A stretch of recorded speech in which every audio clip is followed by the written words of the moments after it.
Good morning, everybody. It's the end of the week. We made it. We made it. You can do it. One more day for most of you. It's been a good week. Been a great week, actually. You know, the speech in Toby Hanna was fantastic. I can't tell you enough what opening up and talking about your trauma will do for the next person. So many people came up to me after that speech and hugged me and shook my hand and said thank you. And one woman, she hugged me where I thought my ribs were going to break. She was a little tiny elderly lady, and she just was crying and saying thank you, thank you, thank you over and over and over. She didn't have to explain anything more than that. I knew exactly what she was referring to.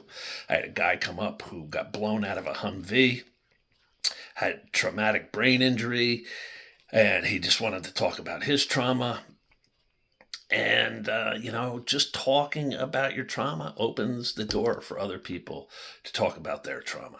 And that's exactly why I started the podcast, is to bring people of different walks of life on, talk about what they've experienced, the trauma they've gone through, how they've come out of it.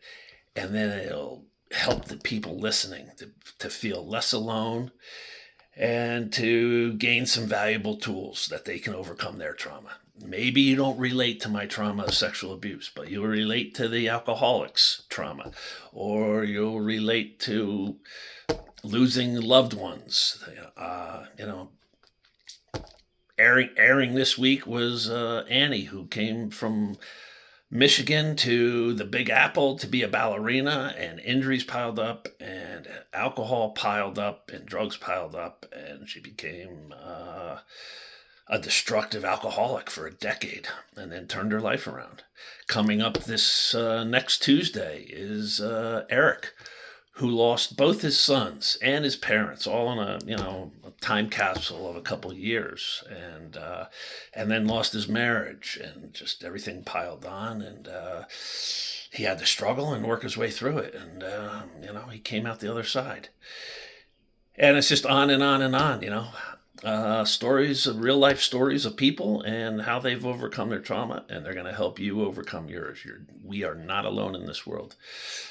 I've been getting a lot of messages from people who've gotten Free Like Me memorabilia. So I got the Free Like Me mug going today. Start your day off, with a positive attitude with your Free Like Me mug. Shirts, people have gotten sweatshirts, magnets for the refrigerator, journals, you name it, it's on there. I've got a brand new landing page. All you have to do is click the link in my bio. It'll take you to my landing page. I have a brand new website up, Free Like Me website. Check it out. There's links for Spotify and iTunes and YouTube on there. Take you right to those listening sites for the podcast. And at the bottom of the page is a link for merchandise. You click that on. It'll take you right to Shopify. And get 10% off. When you check out, put in the code Survivor10 and get 10% off your merch. That's it. Let's have a great day. Peace, everybody.